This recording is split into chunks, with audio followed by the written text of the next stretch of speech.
Thanks for tuning in to another episode of Street Level with Chris Chermak. Last week's episode with the judicial candidates, I thought went very well. They were basic questions, but at least you got to see and hear from each candidate. Maybe help you get a little more informed decision, but that's all it was meant to be. It was fair. The questions were all the same. I liked it. I thought we did all right, and the candidates did great. Today we're going to have Dr. Jill Murray from Lackawanna College. We're going to talk about all things Lackawanna College. It's going to be a good show. So here's Dr. Murray.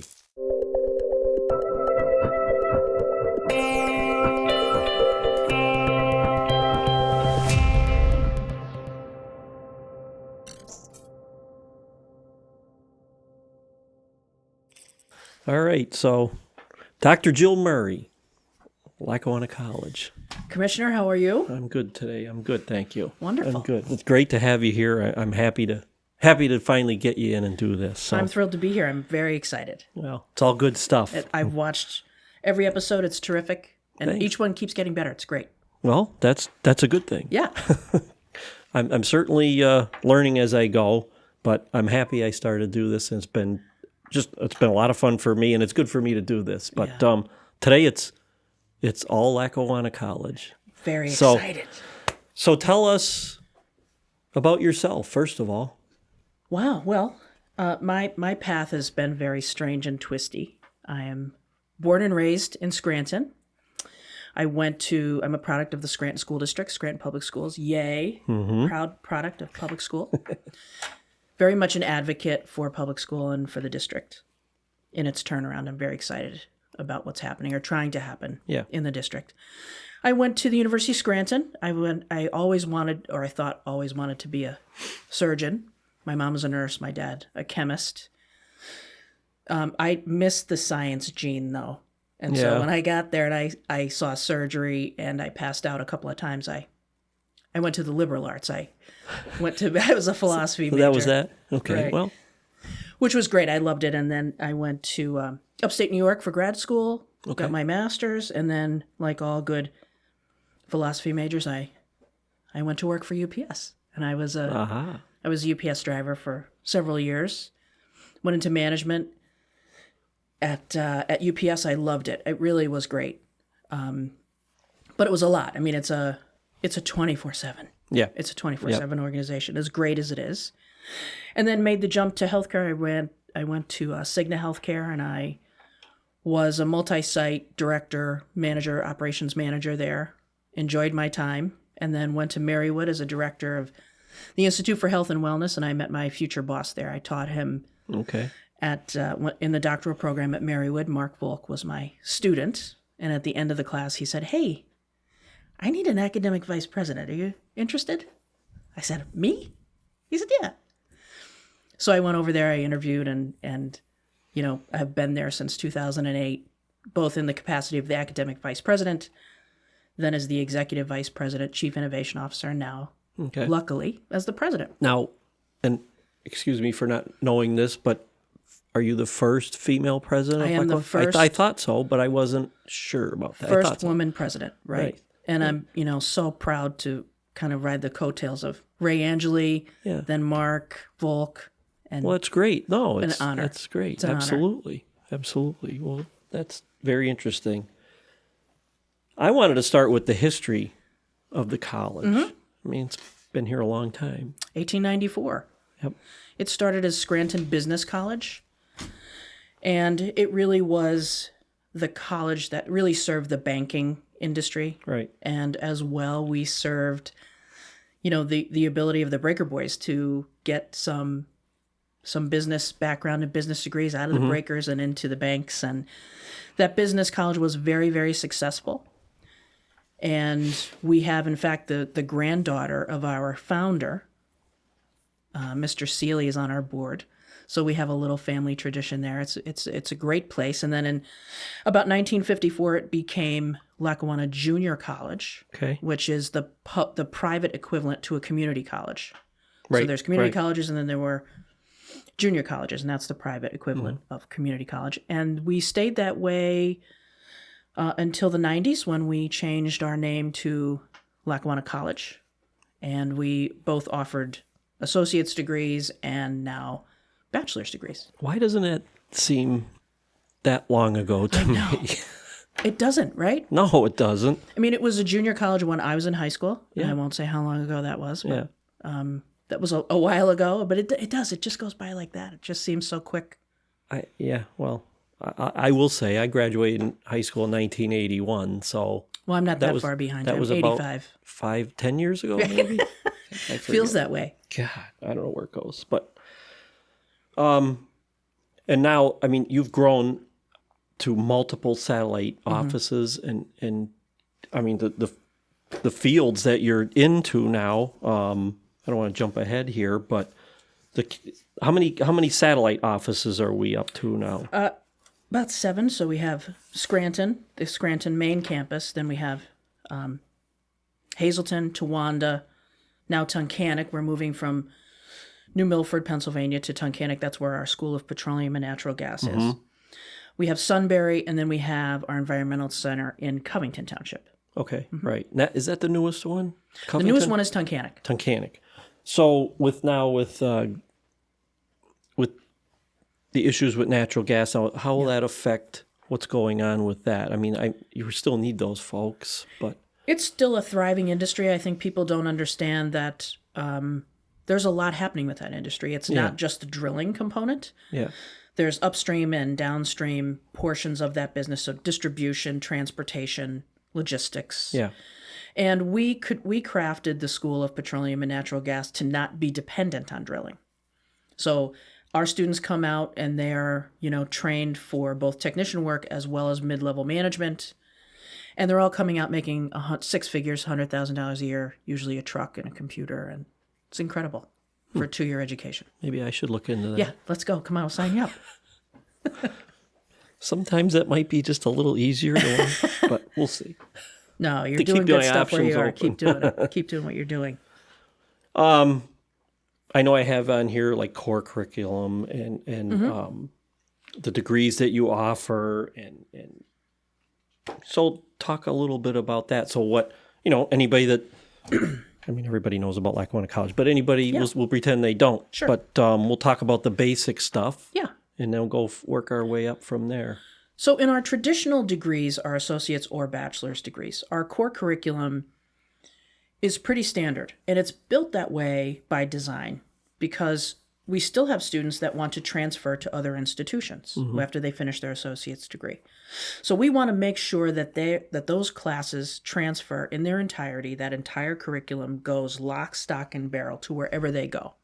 So we designed it so that core curriculum transfers everywhere. Now, in our specialty courses, our specialty majors, our health sciences, for example, our nursing, etc., School of Petroleum and Natural Gas, we designed our core curriculum where a lot of the standard courses like math, for example, are applied math, applied writing, applied core specific to that industry, right? So, for example, we have a culinary program, very wildly successful culinary program, really an outstanding, now nationally known culinary program. Mark Siebert is a long-time friend of mine. What a good guy. He's the best.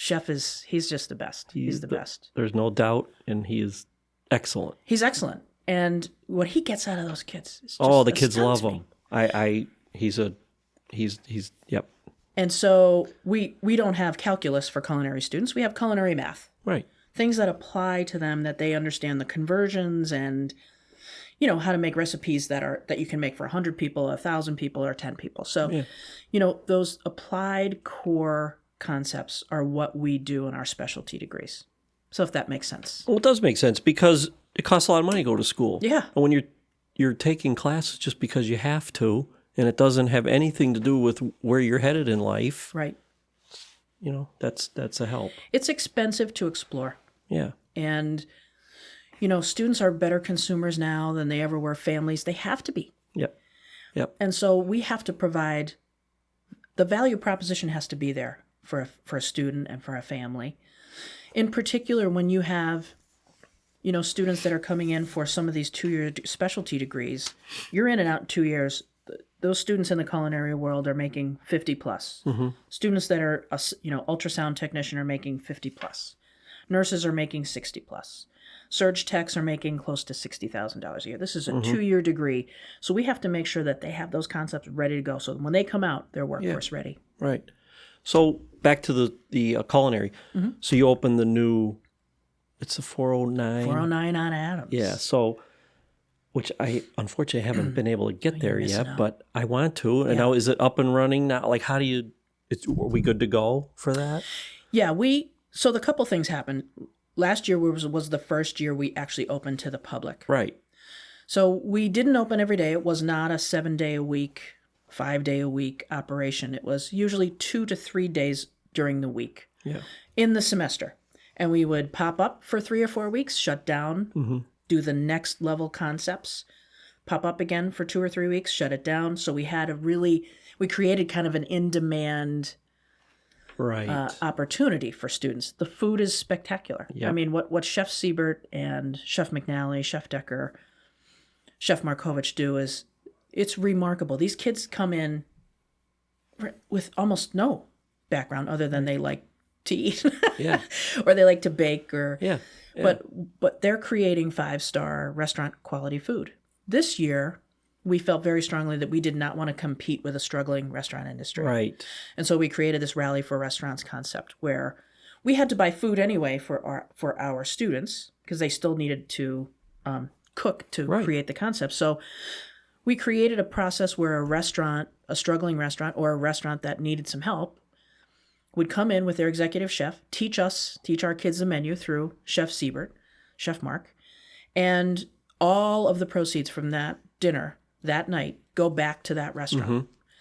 And anything on the tip side would stay with our scholarship fund. But all of those proceeds, last semester was almost $40,000. Wow. It'll be again, if not more, this semester. That's great. We're trying to do some good things, social and economic impact, Chris, that really helps our community. Right. Well, and it gets the kids familiar with the different chefs and people around this area. And temperaments. Yep. And language barriers. Yep. And, the way that some chefs run their kitchens are so different than others. And so it really gives them a great breadth of experience. And I think we're going to continue that at least 1 day a week next year going forward. I remember when Mark had his own restaurant, Siebert's, and I'm sure he's a lot different than a lot of the other chefs that the kids will come in contact with, but what an asset for you. But how did COVID, how did that affect, because you just got when did you open that? When compared to when COVID started? Was it just before? I forget. COVID started in March of last year. Right. We shut everything down almost a year to the day. Oh, so you were already open for that for a year? We were open, Okay. But then we shut everything down, right. Closed the semester out, and then we reopened. Our culinary program came back in person in the fall. Yeah.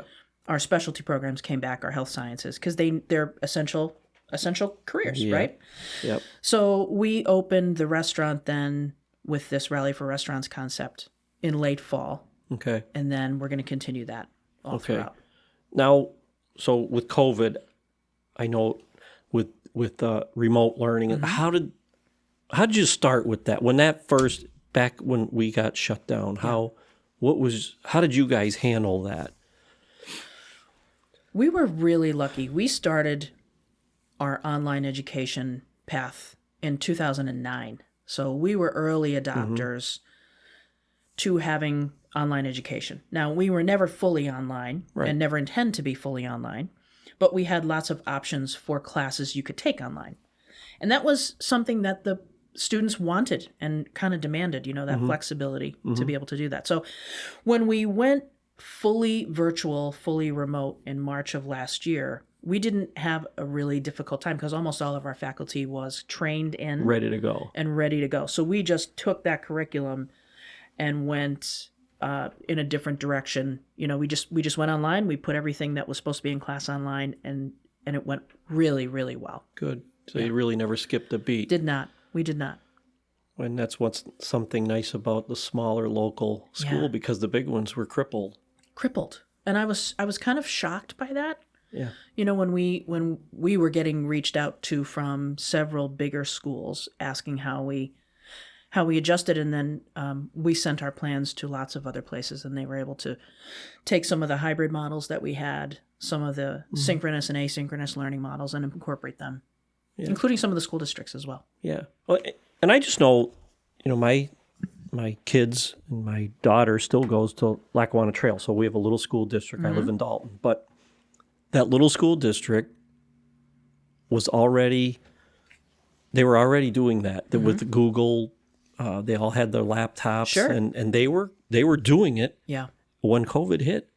They were one of the very first schools that they were okay. Never skipped a beat like you. They just, they did a good job for a little school district like that. Yeah, so. you wouldn't think that it would be as hard to create that pathway, that seamless transition to online. But, for little schools who were able to get it right, boy, it really worked well.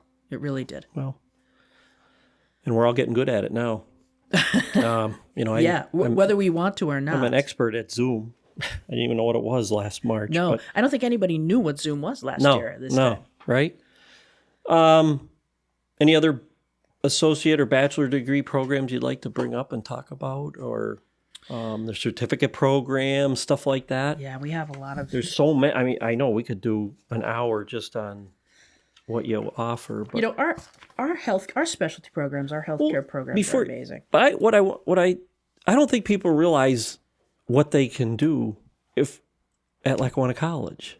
Yeah. What's offered, because there's a lot. And that's why I just think some people just take it for granted. It's here, and it's still Lackawanna Junior College, and it's not. So that's why I want to bring all this stuff up. And I will say that we are the lowest tuition and fees of any private college in the region, which is a big deal to people. That value is pretty significant. We have 7 bachelor's degree pathways now. So we have, business, human services, criminal justice, accounting, and a couple of others as well. We have about 22 associate's degree programs. So we also have the traditional associate's degrees in business and criminal justice, but those specialty programs, those health sciences programs, our nursing program, wow. Our ultrasound technician program, that's, we have 3 pathways for that. We have surge tech, we have occupational therapist assistant, physical therapist assistant. They're coming out in 2 years and making $50,000, $60,000, $70,000 plus. It's incredible. And we see them. They're out in the field right now. So. They are. I mean, pretty much anywhere you go, if you're getting an ultrasound, chances are it's one of our alums. Well, that's great. It's great. What else? So we have lots of certificate programs. A lot of our certificate programs are built for displaced workers, but they're also built for people who want kind of a mid-career change. So, we have lots of skill building opportunities, a lot of different continuing education programs. So if you're interested in something like that, lackawanna.edu/continuing education, there's, these programs are great. We even have a police academy. We have. Well, we're going to talk about the police academy, but for adult learners, with COVID and so many people lost their jobs, and maybe some of them aren't ever going to go back to that job. Right. There's some options here for them, which is really important. And especially skill. You don't have to come back and spend 2 years building a particular skill. Like if you need to understand QuickBooks, we have a program for that. If you wanted to do a Microsoft Office or Google specialist, we have pathways for that. We have an administrative medical assistant certification, which is in demand. You're going to make $30 an hour. Yeah. Right? So they're short-term, quick hit, great programs. Okay. Well, that's all good stuff. And once again, where do they find that? Lackawanna.edu/continuing education. There you go. So we mentioned the police academy. That I know so many folks that went to that, and that's been going for a long time too now. 70s, I think early 70s. We've been online. We've been working in that program since the early 70s. We have 2 police academies. So we have one in Scranton. We have one in Hazleton as well. That is an Act 120 certification. So that's a law, actually legislation from Harrisburg, where you can go to this program. It's now about 900 hours. They just expanded it. And you can become a certified municipal police officer and work in any municipal police force in the state of Pennsylvania. It's a terrific program. It's run now by our director, John Sholary. It's phenomenal. We have working police force, working law enforcement, attorneys, and other people teaching in that academy. So it's really an real-time, real-life applied situations. Right. Now, how many students typically are enrolled at a time? Well, usually we have a part-time class and a full-time class usually going at the same time. So we have about 25-ish in each one. Okay. So we have about 50 students at any given time. That was something that was a long time ago, but I considered doing that just to get my Act 120. But then I was too busy with everything else and never squeezed it in. But sometimes I wish I did, but I didn't. So. And law enforcement, you know this, Chris, better than anybody. I mean, law enforcement has changed a lot. It's evolved a lot. And it's not just about traditional law enforcement. It's about community policing. It's about community relationships and developing a whole new way of thinking and interacting with the community. So it's a great program. It is. I mean, you have to be, it's not just handcuffs and guns. You have to be a social worker. You have to be a therapist. Yeah. You have to understand. You have to communicate. You have to think about language barriers and challenges. You have to think about multicultural relationships and learn. And, we need to be part of an ongoing, lifelong law enforcement education. This isn't just, like, as you said, about handcuffs and guns. This is so much deeper, so much more than that. And this program really showcases that. Again, an asset to northeastern Pennsylvania. There's you. no question. So back to COVID. Yeah.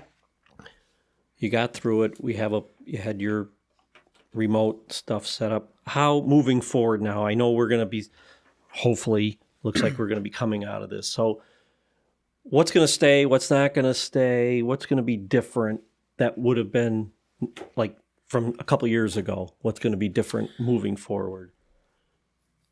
I was just having this conversation with someone over the weekend. When Mark and I left the building last March, we vowed to ourselves and with our leadership team that we didn't know what was happening. But we vowed that we were not going to come out of this the same institution that we went in. And so we learned a lot, and we made ourselves pay attention and reflect a lot on what we did learn. And we learned several things. One is that students don't like to be online all the time, but they like the option to have a meaningful online and a good, strong online class. Yeah. So we're going to be back in full force. We're going to be back in person in the fall. We're very excited about that, but we're going to have lots more increased online options for students who work, for students who are parents that need, to stay home and take care of their children or elderly parents, as we have so many of our students taking care of family members. So increased online options is one that we paid attention to. Two is that because we know that so many students require support, and it's not just us, we're learning that across the board at every college. I spent a lot of time on meetings with other college presidents. Our student outreach, when we left the building in March, we talked to all but 10 of our students, every single student, multiple times, from the time we left in March until the time they finished in May.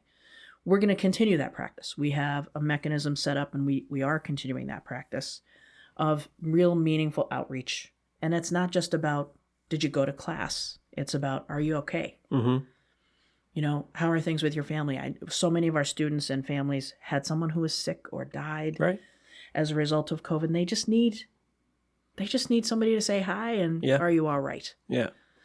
Well, so our outreach is gonna continue to increase as well.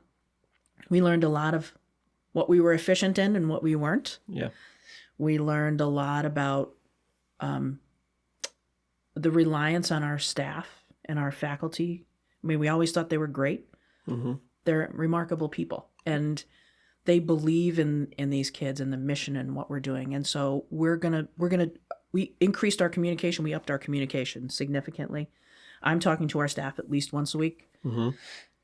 In some form or fashion. I've had several town halls now for the college community. So our communication has increased. We didn't do a great job of that in the past, and so that's important for us. Well, the work ethic here with this region and the people in our area is very strong, and I noticed that with our county people, right? Because we were in the same boat. People were sent home, working from home.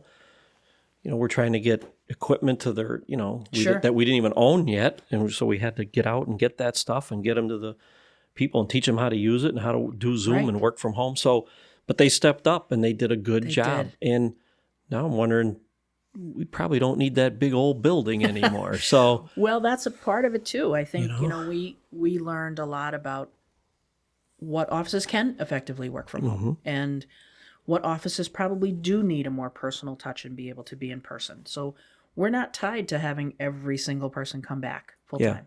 Yeah. That's another thing we've learned. I would have struggled if I was in college, even my daughter in high school, remote learning. I don't think I could have done it. I really don't think. And even through the pandemic, I never missed a day. Like I went in every day, and if I didn't have a place to go, I would have went crazy.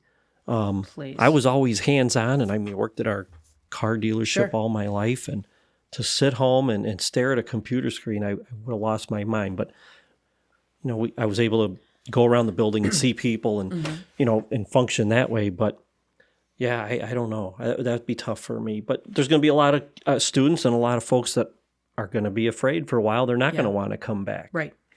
So having those options you're going to need options. Well. Yep. Well, that's all good. And one of the big reasons why I wanted to talk to you today was the major award that you just received, which is, you received one of the world's most innovative companies. Yes. So that I want to hear about, and I want to tell our listeners, I want you to tell our listeners exactly what that is. Sure. That's a big deal. It's a big deal. It's a game changer for us in many ways. So innovation has been a staple. Mark Volk, previous president to me, felt very strongly that he wanted innovation as a staple in his administration. And so part of my title, I was the executive vice president and the chief innovation officer.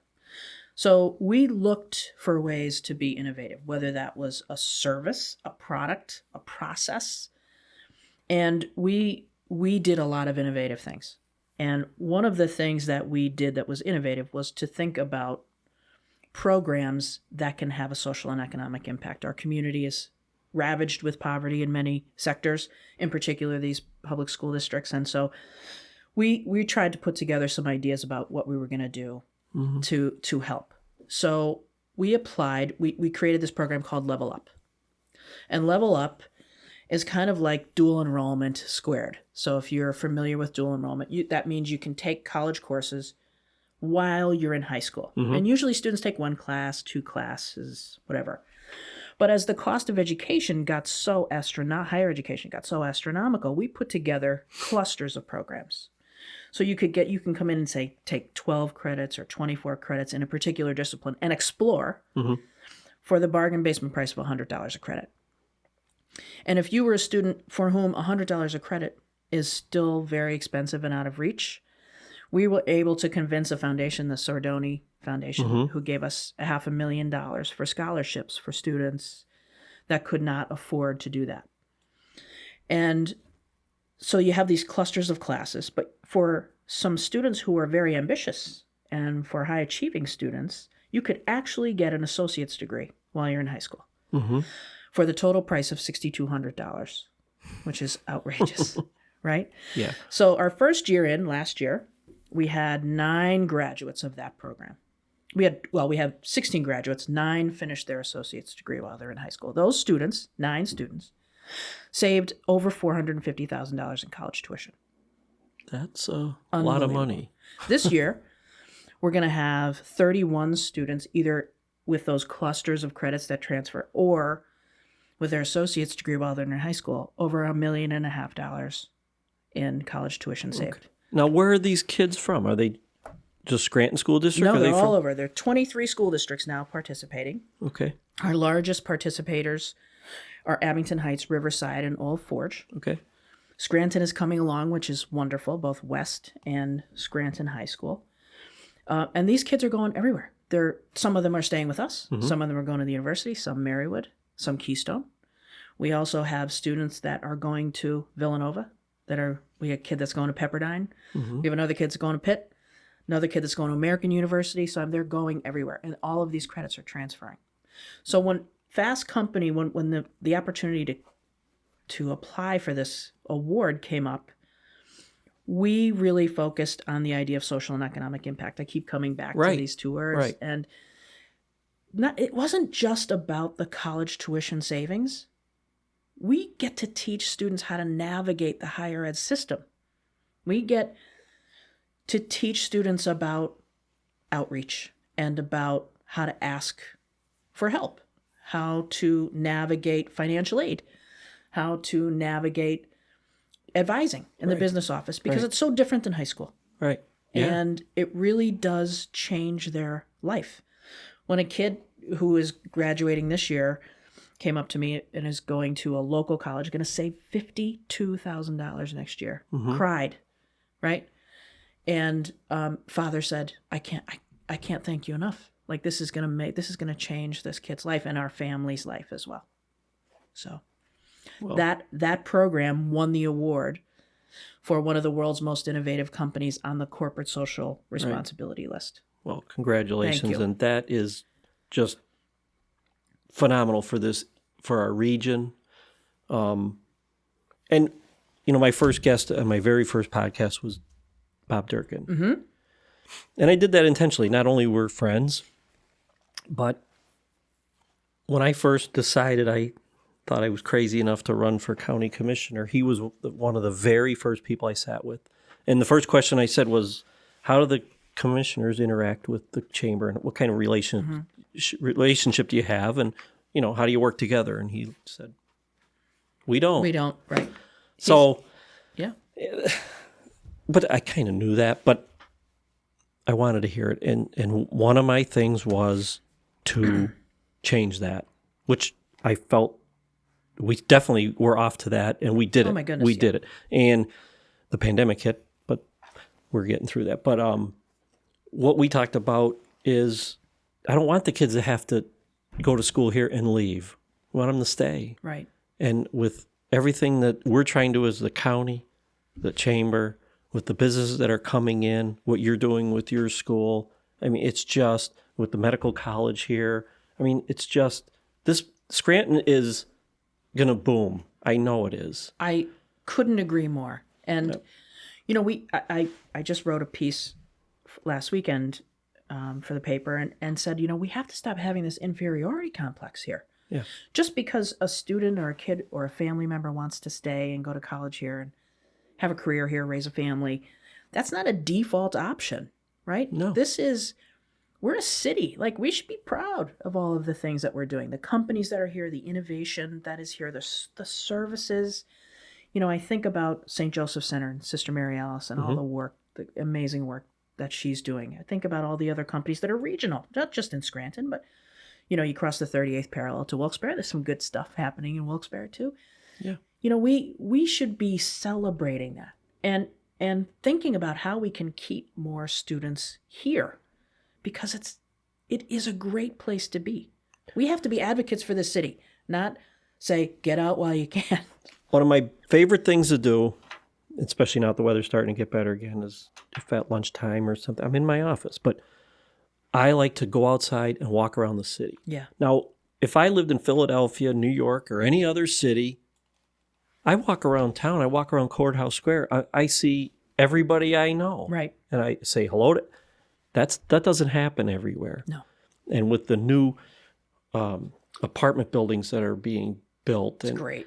And I had Micah Woodard on here from Lavish, and one things he talked about were people would walk by his store. They're staying at the hotel. They're going over to the cultural center, whatever they're doing, they're walking by and they're saying, and they're from maybe New York City or Yeah. they said, you have all the same stuff we have. That's right. We have great restaurants. You can't beat it. It's a diamond in the rough, and it's getting better. It is getting better. I mean, you have people that are thinking progressively. You have, the commissioners working together with the city, working together with the county, working together with the chamber, with the school districts. Everybody's starting to think and row together. Mm-hmm. It's not these silos that it used to be. And that's really important.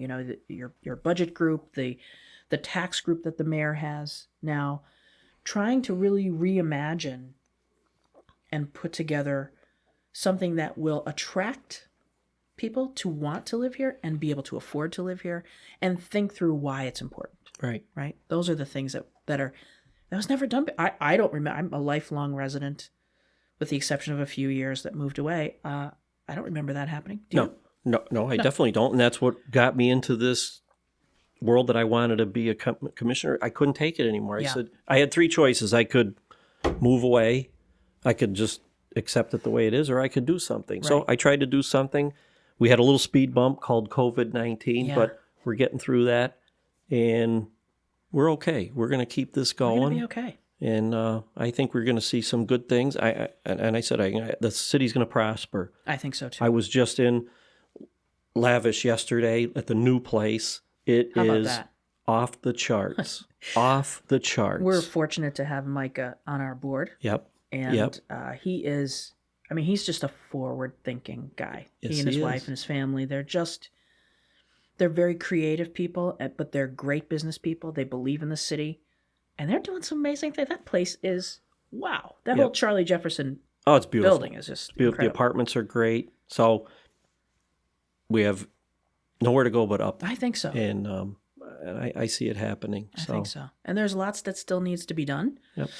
Progress is important. We can't think about, nothing's perfect, right? There's always going to be speed bumps. There's always going to be people thinking, we should go back to the way it was. No, we need to go forward. We need to think about the future of this city in a really healthy, productive way. Mm-hmm. And that means taking some chances. It means investing in technology and areas that we haven't really invested in before. We need to start thinking about the workforce differently. We need to start making this city as progressive as it can be. Yeah. Well, I think you're off to, not off to a great start. You've been doing great and improving every year. So thanks. And tell Mark I want a table soon for dinner. So you really have to come over. It's really I want to. The virus or this pandemic has just stifled everything, and I haven't gone anywhere until it's starting now. Life stopped. Life literally did stop. We're going to have outdoor spaces as the weather gets nicer too. We'll have some tents, and right now we have appropriately social distanced tables inside, so it's limited seating capacity. But once we get outside, that place this is incredible. Well, it's all good stuff, and I'm Thank you. Very happy to have you on. Thank I appreciate you coming on. It's been a pleasure. And good luck in Thank the you, future. and good luck to you too. Thank you very much. In whatever's forward and whatever's next for you. Just keep on plugging and work hard. That's my motto. That's all you can do. That's all you can do. Work hard, and it's a pleasure. We're thrilled to work with the county, and we're ready to go. It's all great. So thank you again. Thank you very much, and we'll see you around town. Absolutely. Thank you. Thanks, Chris. All right. Well, that was an informative show today with Dr. Murray. That school does a lot of good things for this area. Culinary, police academy, you name it. The stuff that they're doing with the high schools, it's all good stuff. So don't hesitate to look them up. Lackawanna.edu, and the phone number, 877-346-3552. So reach out, and I'm sure they'll be a big help. Next week coming on, we have Mr. Carl Beardsley Jr. He's the executive director of the Wilkes-Barre Scranton International Airport. We're going to talk about history of the airport, things that have been going on with COVID and how basically air travel's been shut down. But now things are starting to ramp up with vaccines and everything going on. The governor's starting to open up business.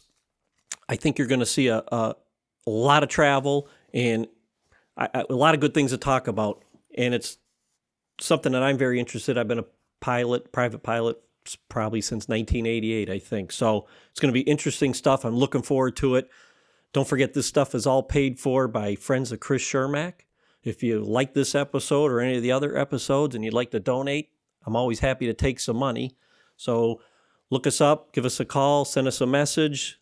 Don't forget to share this podcast, spread the word. Let's get this out there. Everybody's enjoying it, and I'm having a good time doing it. So we'll see you all next week. Thank you.